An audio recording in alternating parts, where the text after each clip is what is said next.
আরে ভাই সব কি করতেছেন? আরে ভাই আচ্ছা লাগান আপনাদের জন্যই তো আমার এত দূরে আসা। আপনাকে আমি কিছু প্রশ্ন করব। আচ্ছা ভাই করেন। আমাদের প্রধান খাবার কি? Homemade cake. আমরা কি ছাড়া বাঁচতে পারি না? Homemade cake. আর বাংলাদেশের প্রধান আয় উৎস কি? কেকের ব্যবসা। কি খাওয়া ছাড়া না বাঁচতে পারবো না? সারা বাচ্চা অসম্ভব, দরকার হলে ভাত পানি ছেড়ে দিতে পারি, তাও কেক খাওয়া ছাড়তে পারবো না।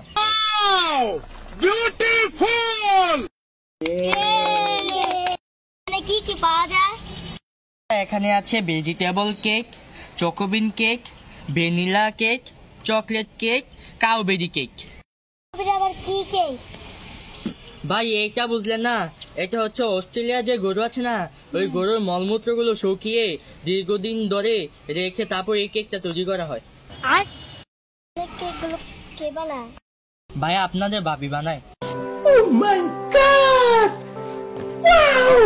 কেক বানাতে কতক্ষণ সময় লাগে? আপনাদের ভাবি, আমার শ্বশুর শাশুড়ি, আমার গ্রামে 14 গোষ্ঠী মিলে কেক গুলা বানায়। ভাই একটা কেক দেন। দিচ্ছি ভাই দাঁড়ান।